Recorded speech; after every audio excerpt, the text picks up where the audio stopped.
everybody, and welcome to Textiles Tea from the Handweavers Guild of America.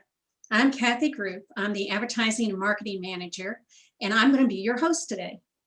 Today's episode of Textiles Tea is sponsored by the Meridian Mill House. Meridian Mill House specializes in high-quality, readily available, undyed yarns. See the full range of yarns at meridianmillhouse.com. We welcome your questions today, and we'll try to get to as many of those as we can at the end of the program. Please use the Q&A to put your question in. If you put it in the chat, it kind of gets lost, so always use the QA. I'm so excited because today we have Robbie LaFleur is going to be our guest. Robbie's weaving is inspired by Scandinavian folk textiles. Her work is based on century-old techniques that she learned at a weaving school in Norway. The influence of these old textiles drives a new weaving that she searches for in color, boldness, and balance. So no matter if she's using a computer for design, an old technique for a new scale, or an unusual material, she honors the fine craftsmanship of the past. Welcome, Robbie. It's good to have you here. Yeah, thank you. I think we need, there we go. There we go. There for a second. We always ask the same question to start off with. What is your favorite tea? My favorite tea is chai. And I don't have a cup here because I was pretty sure I would spill it in my nervousness. I understand completely. Oh, I'm a chai lover too, so there you go. Well, if you would, share with us how you got started in weaving. Well, I knew this question was coming and I had to look far back, and I decided that it all has to do with learning to speak Norwegian. I grew up in a very Norwegian-American community in northwestern Minnesota, but when I was going to go to college, I wanted to leave and go to the big city and go to Minneapolis and go to the University of Minnesota. So I went down, completely unformed person, stopped to see my great aunt, and she said, well, what language are you going to learn? Are you going to take at the university? And I had no idea. And she said, well, you have to take Norwegian. So I took Norwegian, and during college, I took a couple of classes at the Weavers Guild of Minnesota, which was right near campus at that point. And then my plan was, once I finished college, I would go to Norway and I would go to a traditional weaving school. And then that way I would perfect my language. So it was all tied up. So that was how I ended up going to Norway and getting my first and really good grounding in weaving. Well, that was in 1977, right? That you went to Norway for the weaving school. So besides learning all you did about Scandinavian Norwegian weaving, what else do you think you got from being there? What impacted you as an artist and a person from your time there? Well, I think that for most people, that time in their early 20s, before they have a career and a family and children and so on, is really pretty formative. And so for me, going overseas and leaping into this school where I did speak Norwegian on paper, but it was quite a change. And then learning, and like anyone who's gone to study overseas, I think it was just really important in the connections I made and the connections to the country and the people that I still know. Plus, it gave me, the weaving school was one that taught all sorts of techniques. So we had a grounding in everything from traditional Scandinavian coverlet techniques to linen tablecloths to tapestry. So all along the board. So it really was a good start for a lifelong study. Well, one of your pieces is called Woolly Ice Cream, and I just love this piece. Would you tell us about this one? Yes. A few years ago, the Weavers Guild or the Textile Center of Minnesota had an invited exhibit where they asked fiber artists to pair with a woman chef or restaurateur, and then they had an exhibit. And so the person I was paired with was a woman named Ashley Olds and she had an ice cream company. It's called Sweet Science Ice Cream. And if you're in Minnesota, I highly recommend buying this ice cream. It's super good, and she still has it. So I decided to make this crook-brogged piece, and I've always enjoyed symbols in old traditional weavings, learning about them historically. And so in this one, I added the stars for prosperity and good luck in her sweet science business, because it was just getting off the ground. And on the bottom, it's sort of a female figure. It's a female figure. It could be a tree of life too, but it's like to me, it looks like a strong woman with her hands on her hips. And so that was to be for the strong woman.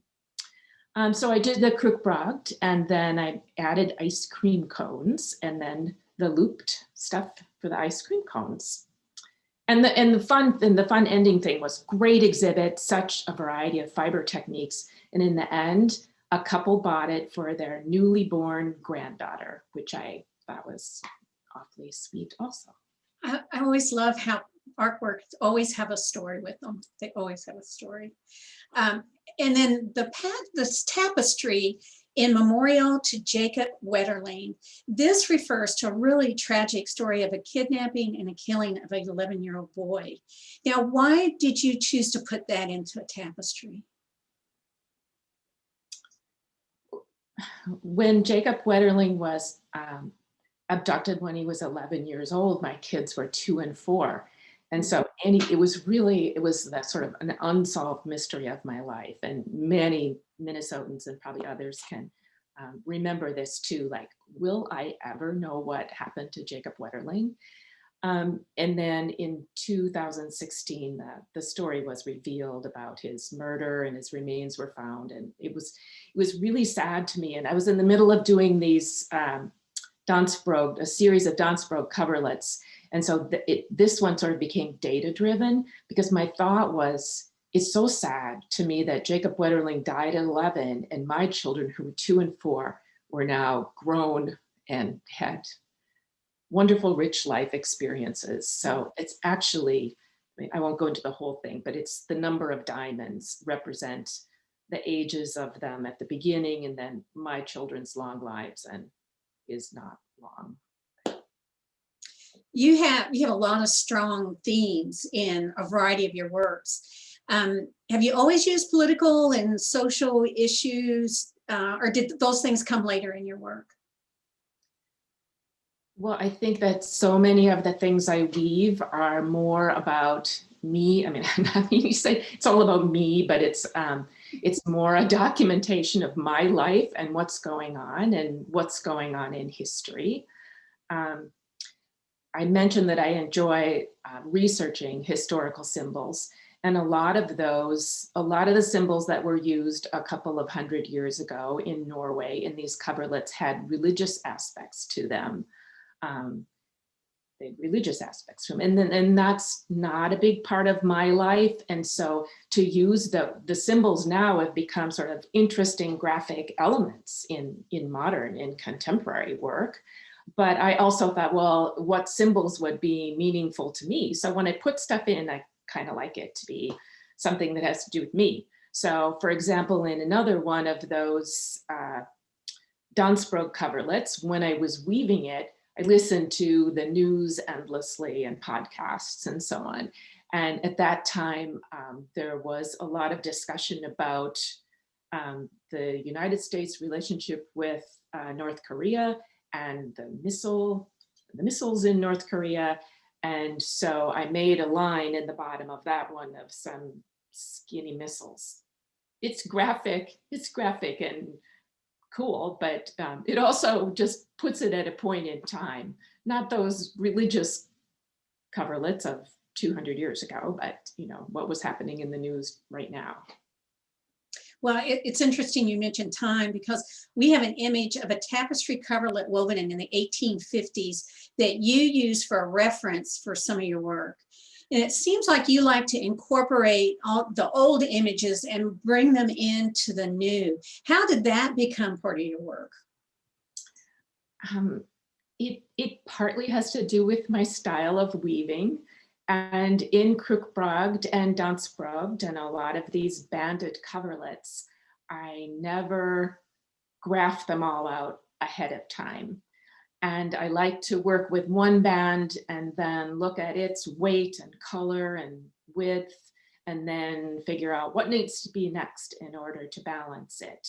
Okay. So I like to make these I take the small old ones and just tape them to the loom and then just use them for inspiration. So I'm not following an exact graphed pattern. You know, once you learn the technique, you can look at it and figure it out and figure out what you want to do. You did your version of the painting the scream, as we can see off to your left shoulder. And you did it in many techniques. I think we have Ryan here in a tapestry. Where did you get this idea? It's a great idea. And why the different modalities? And why this painting? Yeah, well, this scream has always sort of been part of our family in a kitschy sort of way. The scream. You can see the scream. Here's the scream. And when my daughter was young, in her teens, we would take the scream around and we would take pictures of it. We would go to the pumpkin patch and take pictures of Scream with the pumpkins. And when we went to Washington, D.C., we took Scream to the Lincoln Memorial and to the White House, etc. And so it was just kind of a fun thing. So one time I decided to make a tapestry of Scream, and I made that little tapestry, and that was fun. And then I thought, well, I was going to make a big Uria, and I thought, well, what would happen if I made Scream really big? Because it's way different in scale than the actual paintings of Scream are. The Scream figure is very small, So at that point, my friend Annemor Sundbø was visiting from Norway, and we were sitting, and I was talking about I was going to make the Scream in Uria, and she's a great knitter, and she said, oh, you could knit a Scream. And then we sat and thought, well, we could do all kinds of Screams. And then it sort of got left to me, and I made the various Screams, block printed, embroidery, but I never did do the knitted one. So maybe there still needs to be a knitted Scream in the future. Something to look forward to. You'll have to come back and be on the show again and show it to us. Mm-hmm. A few issues back in Shuttle Spindle and Die Pot, we did an article about Helena Harrenmark, who you studied with, right? And her tapestry style is more of a kind of romantic realism with landscapes and that sort of thing. Whereas the Norwegian work you're noted for is more of a stylized with straight lines and angles. And these styles are really different. And we're going to have here the image of your work, Harvest Done, which follows the style of Helena Harrenmark. Would you talk some about comparing your experiences with these two different kind of weaving styles? Well, the Helena Harrenmark interest partly follows my ongoing interest in tapestry, and I'm moving more towards more exclusively working in tapestry. But I just remembered one story about that Helena Harrenmark class, which was held at the American Swedish Institute in connection with her a fabulous exhibit of her work.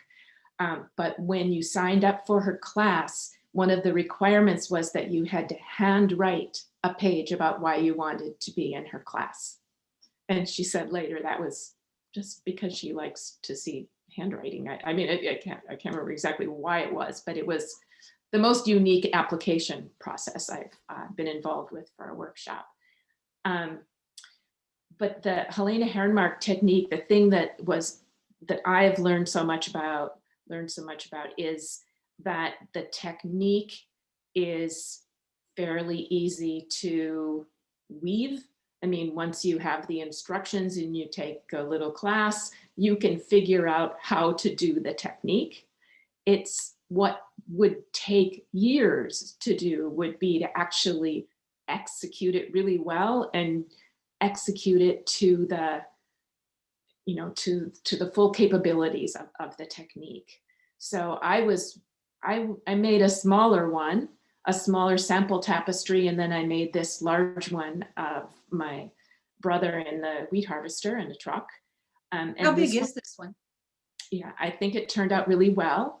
And then I put on a second one that was equally large, about 30 inches wide and 25 inches tall. And I wove about 11 inches. And I realized that it was not working, and it had to go away. So it's a wonderful technique. And I mean to take it up in the future again. You returned to Norway in 2019 to study the artist Frida Hansen, who patented the transparency technique.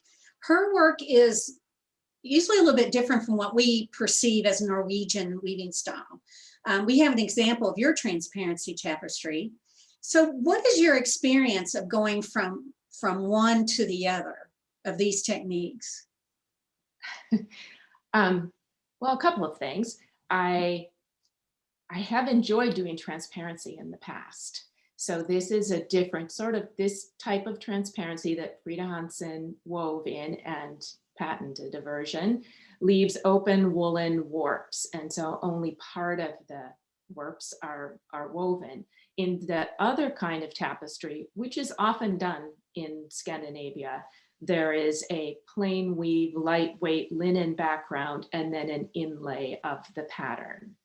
And I had done quite a bit of that in a few years ago when our Scandinavian Weavers study group was studying that technique. So it wasn't a big leap to do this technique. And again, Frida and the whole trip and the whole study was so amazing because it's everything that's up my alley: research, historical, creative. So it was a wonderful combination of the intellectual and the physical of actually doing the weaving. And again, this technique would be even easier to learn how to do than Helena Harrenmark's technique. And certainly this doesn't take 12 shafts to do or anything crazy like that. But again, it's what you do with it. And I think that the study of using that technique and coming up with really amazing designs to take advantage of the positive and negative are what's important about that technique. Now, how big was that piece we just showed? It's about 23 inches wide and maybe 40 inches tall. Okay. Oh, people always want to know. Yeah. Now, I'm curious to hear what you have to say about this. Which do you find more important in your artwork, process or product? Well, I would say hands down process, because everything is a challenge. If it's not sort of a challenge, then it's not really very fun. And the puzzle solving of weaving is amazingly compelling. But that said, once I have completed the project, or completed the process, that product, that potato weaving that's on the wall over there, is meaningful to me. So I love that part too, of course. You have talked some about your design process. I want you to share a little bit more with us, if you could. In particular, this tapestry, which is your daughter on a horse, is also seen with the drawing that you used for this. And I know you also use a computer some too, also, right? Yes. So my design process for mostly for the tapestries, if we're talking about tapestries, is a combination of drawing and maybe adjusting from a photo, and then using Photoshop to enlarge or reduce something. And then I might, if I enlarge or reduce or abstract something, then I might use tracing paper above it on a window to pick out what I think are the important lines. And then if you see this piece, you can see there's a lot of cutting and taping. And so then you can look at it and you go, well, no, the horse needs to be at a little different angle, and just cut it and tape it. And And then, but most broadly, I work at a smaller, generally at a smaller scale than I weave, so that I can weave it. I might even draw it all out and do it at a, 12 by 20, and then I would blow it up a little bit bigger at Kinko's to make the final pattern. I have to ask you about the content of this. Can you talk some about, because this horse is kind of a typical image in Norwegian weaving, right? This Yeah. style of horse. Yeah. But you've made it more of your own, right? Yes. Well, I've always intended to make a Norwegian horse, because in the Renaissance, the old billedvev or tapestry weavings in Norway, they often had these horses, and they would be red or green or blue. And I just think they're very charming. And they also look like the Norwegian fjord horses with the standing up mane with the stripes in it. So I decided to make this blue horse, and it's pretty much the same horse as is in a Renaissance tapestry of the three magi. But instead of putting a wise man on the horse, I put my daughter, and I changed her clothing. She wears scarves characteristically. So I put a scarf rather than a ruff, and I have her holding a cell phone. So it references today. I used lots of older symbols from the old Renaissance tapestries around it. And at the very end, in another nod to current history, I was finishing this last year, right before the pandemic and the shutdown. And I was completely possessed and listening to everything I could find about the surveillance economy and privacy and so on, and cameras. And so if you look on the tree, there's a little surveillance camera on the top of the tree that I added at the end. I love that. That's great. You also teach and write. So how do you find that those things impact on your artwork and your creativity and your ability to focus? I mean, how do you get all that done?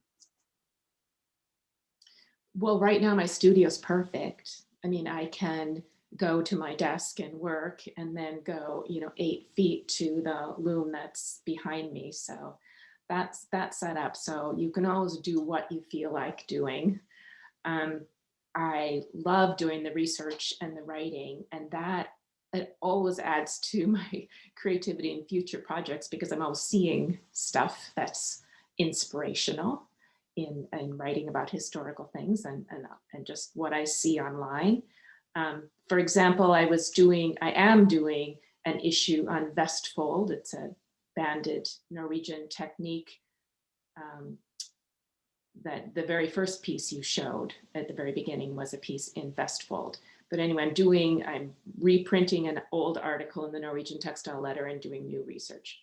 But in doing so, I ran across the work of a Norwegian woman named Bjørg Christensen White, and she wrote a tapestry text many years ago. But since then, she had done a number of really amazing pieces, and I just ran into these by accident during my research. But she did a whole bunch of sort of banded pieces, and I love the banded thing. And she would put tapestry in some of the bands, and then rug, fabric strips for a while, and then a band of tapestry. And she did some pieces with references to the old Renaissance tapestries in Norway in those bands. It's really cool. But now I thought that's such a great idea. I would really like to pursue either using the fabric strips or using different things and just using bands of tapestry. Anyway, so your whole life sort of fits together. I mean, I can't separate what I research and do from what I choose to create at the loom. Do you find it hard to go from writing to weaving to designing back and forth? No. Okay. No. The only thing I thought, I was trying to think of the hard things, and my only hard thing is if I don't have a weaving going. If I don't have a weaving going, then I find it really hard to get back to it and into it, even if it's in the planning stages. So I like to have many projects going at one time.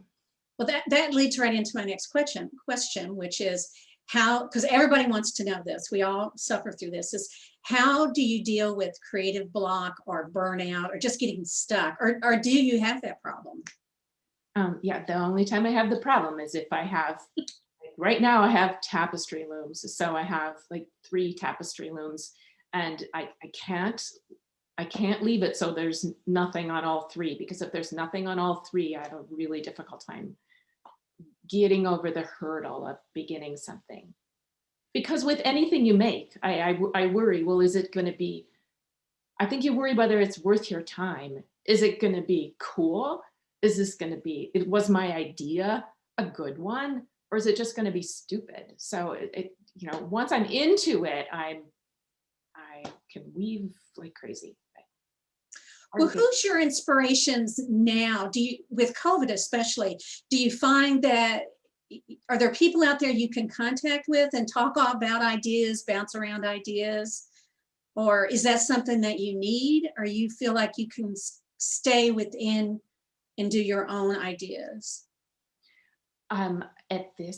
During this whole time, I've had more than enough ideas on my own. You know, so that's fine. But I do think it's super important to have the camaraderie of talking about your weaving and talking about what you're doing. And our Zoom Scandinavian Weaver Study Group has been enormously important. It's been enormously important for decades, you know, in my work and learning and sharing. But it's been important now. And then Kelly Marshall, who's going to be speaking on the Textiles and Tea in April, she has been my walking partner during the pandemic. Oh. So it's been a perfect opportunity to talk about every single thing that's on our looms and where they are and what the problem is. And it's been invaluable. Oh, how lovely to have a fiber/walking partner. That's great. Everybody's asking, so we might as well go to it now. What is your loom behind you? Somebody asked, is it upside down? No, but kind of, it looks like it's looming on me, doesn't it? It looks like the loom is looming. No, it's a Regina tapestry loom. I think it's 40 inches wide, and I just bought it this summer. I sold my multi-shaft Troika floor loom, and I bought this because I intend to challenge myself more with tapestry in the coming years. And I am so blessed in Minneapolis to have the Weavers Guild of Minnesota, and I'm not only in the Scandinavian Weavers Study Group, which is the most important group to me, but I have the opportunity to be with the Rag Rug group and the Dobby Weavers group. I usually can't understand what they're saying, the people in the Dobby Weavers group, but you know, I really try. But I have opportunities through those study groups at the Weavers Guild to weave on projects. Yeah. So that's what I have now, the Regina tapestry loom. And I also have a Hagen tapestry loom, and I have a smaller Gleamokra table tapestry loom as well. Now, do you do sampling with the smaller looms? Yes, I'm a great sampler now. I didn't used to, you know. You're one of those. Early on in life, I was not a great sampler, but I am just like a super sampler now. And I just use a pipe loom if I'm testing things for a tapestry. I generally use a pipe loom and do some small samples. Now, those drawings over your right shoulder, that's a tapestry you're working on right now? So this is the fire. Oh, yeah. So the fire is getting near the top, and there's a little bit of forest in the fire. And that's a document again. It's a document of a trip last year with family to a cabin.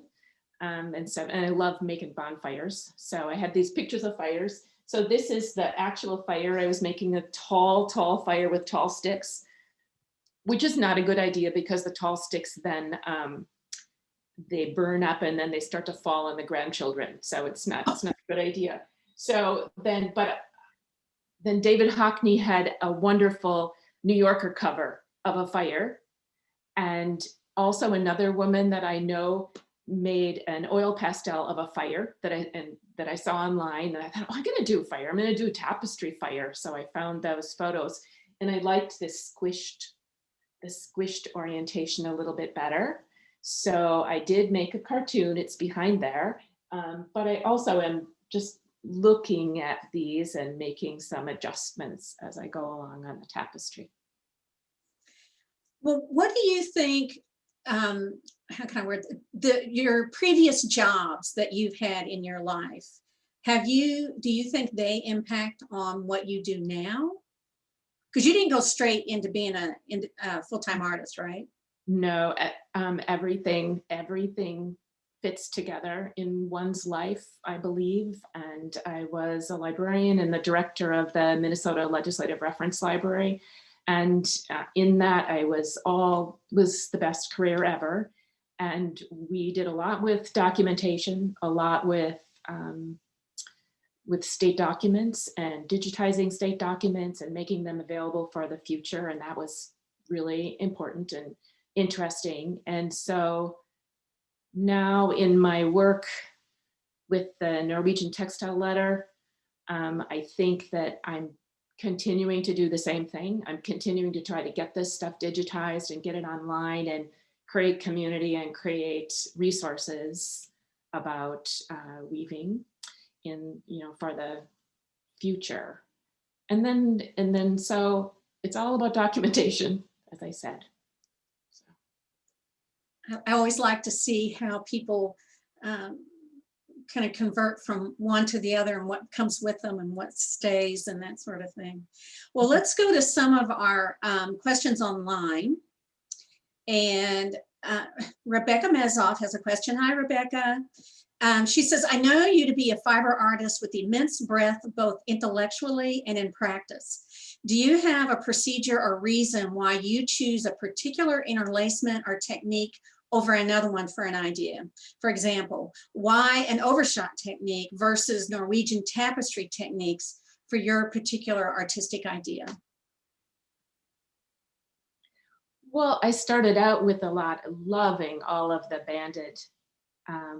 banded wool coverlet techniques. I still love them so much, but over time, I find myself more and more drawn to making images. And so even in those techniques, I would start to make images. You can see the piece on my shoulder over there. Our study group decided to do Swedish weaving one year. And so I was going to make a sampler of Swedish art weave techniques.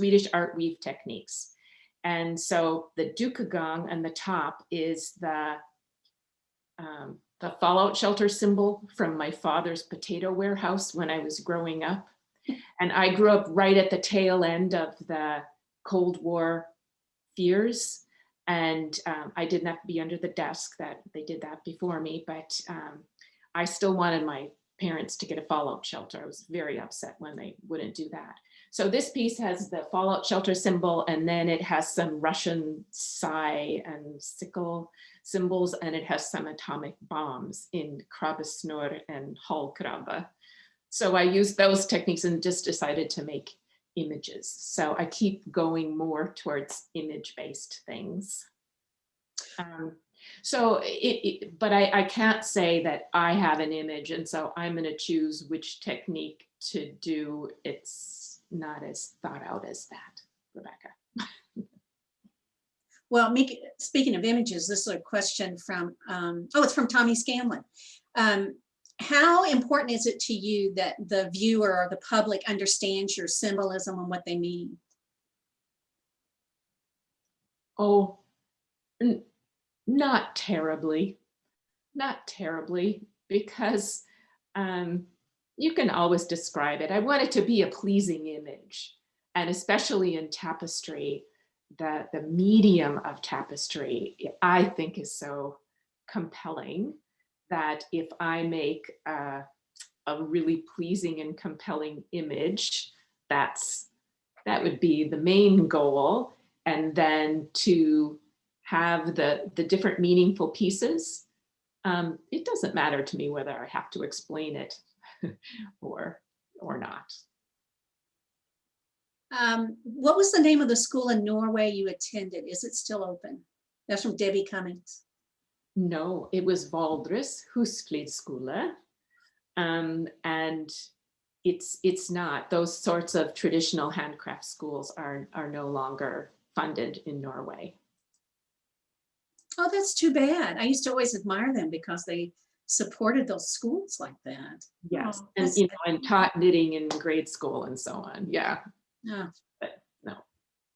Well, Mary Ann Kistner, and I was curious about this too, because you said you sold your floor loom and that you got a big tapestry loom. Does the choice of using a floor loom or an upright tapestry loom affect your project?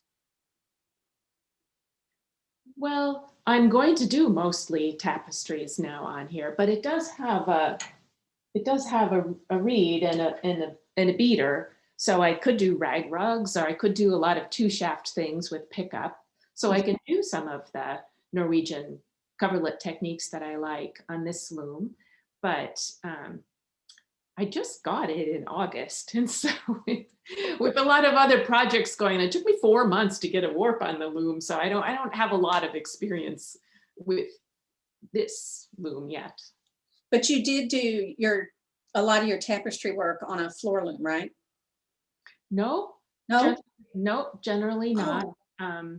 I did the Helena Harrenmark piece. She generally uses a floor loom for that technique. And so I did that piece on there. But most tapestries I've done on a Hagen loom. It's a very rigid metal frame type loom from Norway before I got this one.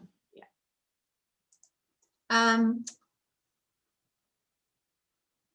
Oh, this is from Tommy also. Could you mention the headlines you're putting at the top of the fire tapestry? Is it daily?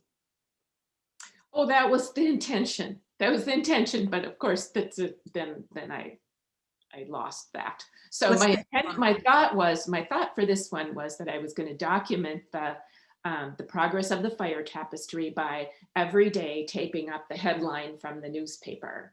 That kind of headline. Yeah, Okay. onto the warp threads. And so I did that for like 5 days consistently. And then, then I like forgot for a couple of days. And then I thought, well, I like this New Yorker cover. So I'm gonna put this New Yorker cover up there. And then I really like this editorial cartoon from the Star Tribune. I really like our cartoonist a lot. So that would be a good one. So now it's not every day. And sometimes it's a cartoon. And but just over time, I thought it might make, just for me, it would be a fun documenting of what was happening when I made that. Oh, I see. Oh, that's a great idea. You could do that on any weaving, right? Any weaving, sure. Yeah. Mm-hmm. Oh, now here's a really important question from Carolyn Oley. I'm probably pronouncing your name wrong, Carolyn. What is the name of that ice cream store again? Sweet Science. Sweet Science. And it's right. Where? Well, it's sold in Kowalski's if you're in Minneapolis. It's regional. And then, it's around here. And with the Sweet Science ice cream, Ashley Olds, when she first came to see me at my studio to talk about this project, she said, and I'll bring ice cream. And I said, great. And I'm kind of a middling ice cream fan. Ice cream is good, but I don't have to go crazy about ice cream.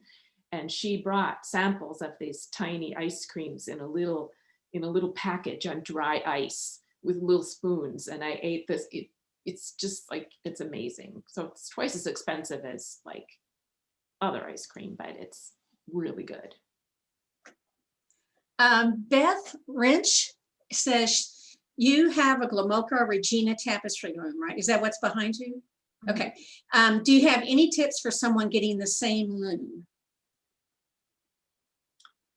Well, make sure both the weights are so you beat it by pulling down on this, by pulling down on the shaft, and then it goes back up automatically because it has a weight on the back of it. And there's only one weight on mine. And so that as soon as I put a reed in the shaft, it's too heavy.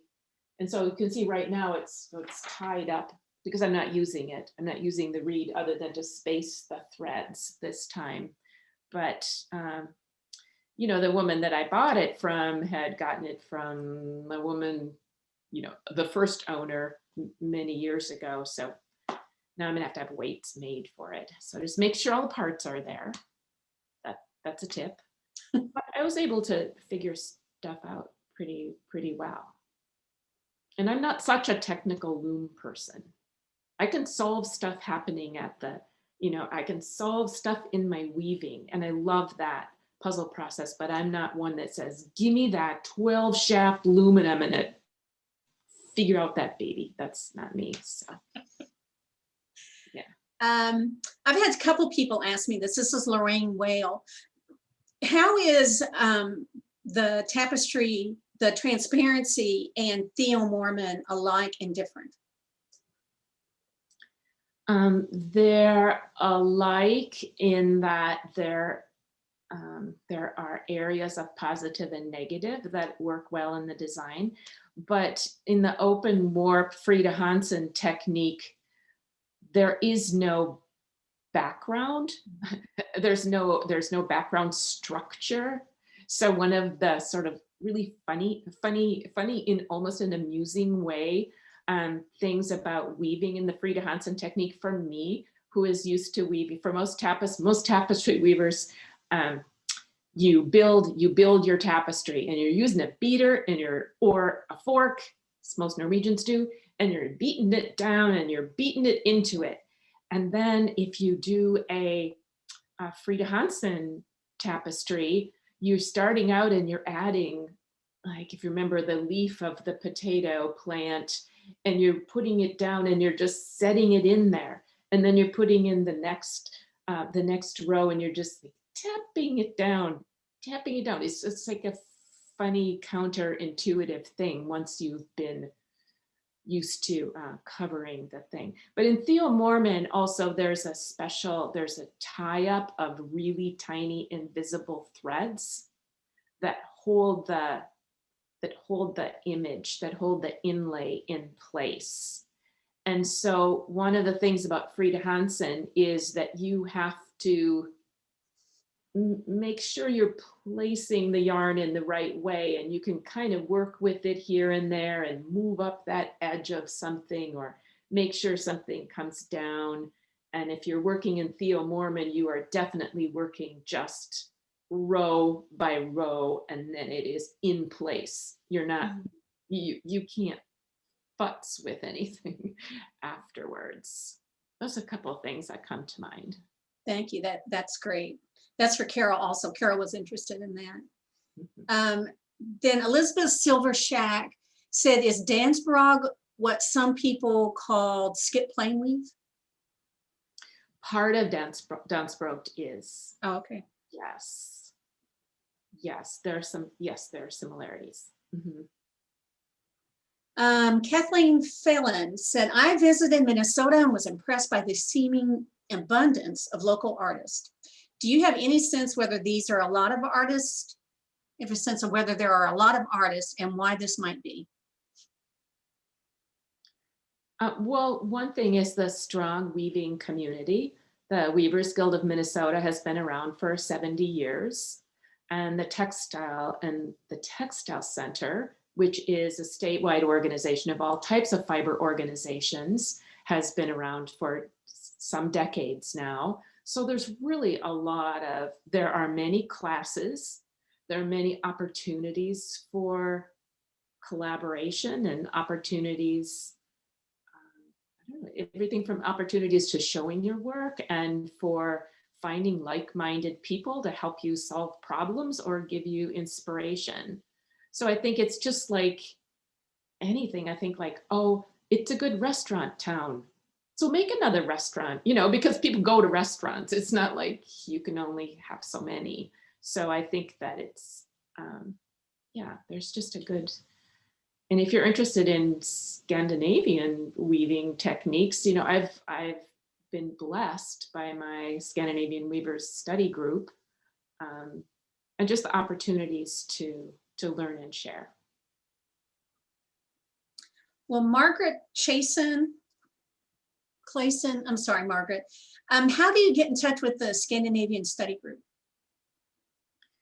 Well, we are a study group, part of the Weavers Guild of Minnesota. So if you're a member of it, if you're a member of the Weavers Guild, then you can choose to be a part of the Scandinavian Weavers study group.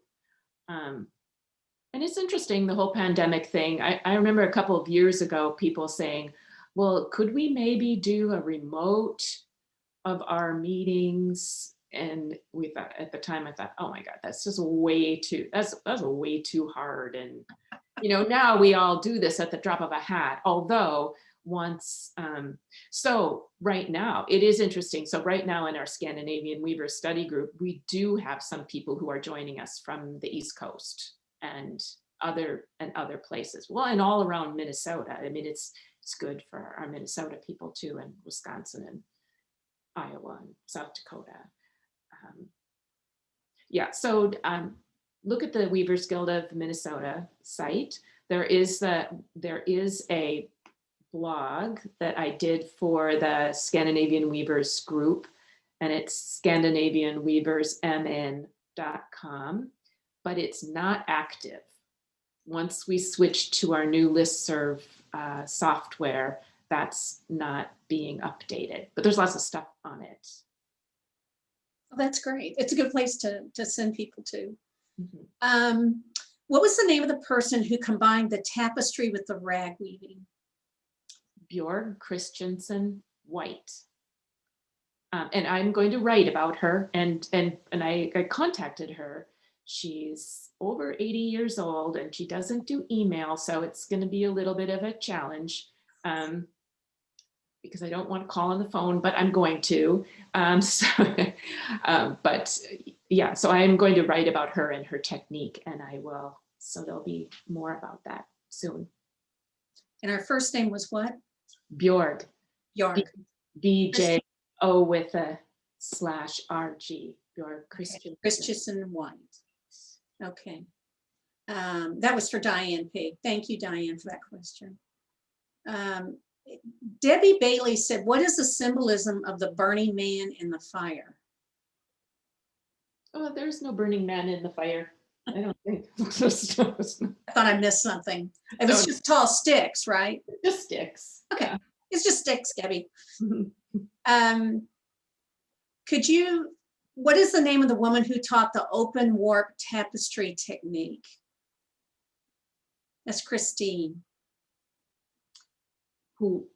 Well, Frida Hansen. Frida Hansen. Oh, okay. Frida Hansen. Artist, yeah, who used that technique in Norway. Okay.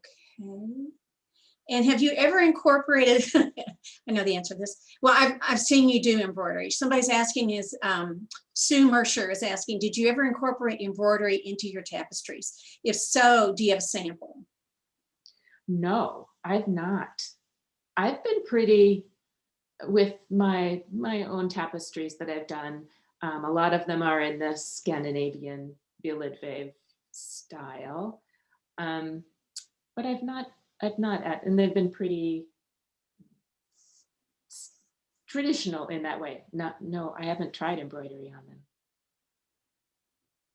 It seems like that's kind of, many artists can do that in a really wonderful and exceptional and artistic way. But in a way, I kind of feel like if you can't make it happen in tapestry, then that's cheating. Shouldn't say that. Linda Hardison has a question. This is a good question. I never thought about this. Would you tell us about your research techniques that help you with your imagery for your work? Suggestions for others that would want to do this? This might be second nature for you, but for those of us who don't have your background, how would we do that? Well, the instances that I think of when you ask that question are when I've used the old historical billedvæv tapestries from Norway from the Renaissance era in order to design new ones. And in that case, I would just look at many, many images and I would think, I like the way this, this tree is made. And I really enjoy the way, you know, diamonds create the foliage of that tree. And then I would keep that. It's sort of like a lot of people keep just scrapbooks of pictures and images that they found. So I would shamelessly combine a lot of these things. And so, oh, and also there's a tapestry, I'm not sure you showed it, of the great-grandmother with chickens that I did. And I had a photograph of my great-grandmother out feeding chickens in about 1900. And so there's chickens and turkeys walking around, but she's wearing a very Victorian black dress. And I thought, well, I'm making this tapestry and it's sort of, it calls on, you know, sort of Renaissance billedvæv style. And then I decided to add the pattern in her dress based on a tapestry by Edvard Munch, who was not from the Renaissance, who was from early 1900s. But he had this wonderful pattern and I thought, well, I'm not going to do it black. I'm just going to add the pattern. So I think it's just a matter of always seeing and looking. And when I was doing Ria, which I love Ria, and I've done a few pieces, then when you walk around and you go to an art museum, you walk around and you go, oh my God, that's a Ria, that's a Ria. And the same thing now, and if I'm absorbed in tapestry, everything you look at in a museum and go, that could be a tapestry. That would be a great tapestry. So I think it's just a matter of always keeping those feelers open and then just try to keep those images, not lose them like I do sometimes and think, I know I saw it. I love how eclectic you are. You know, you do different weaving styles, you have different themes, you do different symbolism, but not in the way that I do it, which is I'm so ADD. I'm like, oh, squirrel. And you seem to bring it together, not in one piece, but in your work as a collective. And I just admire that. I think that's wonderful. So we got another question here, which goes along with this. You said you have different projects going on at the same time. Are your projects related to each other by theme or technique, or are they just separate? No, they're separate. It sort of goes on series. I'm not working on a series, working on a series now of any kind. But for a while I did on the Dots Broke, I did like those and I decided to do several, and I did one that was all in grays and with a little bit of red, and then I did, you know, colorful ones, and then I did the big X. And so sometimes I work in series and yeah, try to explore things. Do you collect old textiles? I know you had that picture of one, but do you collect old textiles? Yes and no. I have a couple of wonderful old Norwegian rosemold trunks that are filled with old textiles, but try not to acquire more things in life. So I resist. In your behind you, behind the fire, someone was asking about that piece, if that was a piece you've done. Yes, that's a Krukbragd. It's a Krukbragd piece.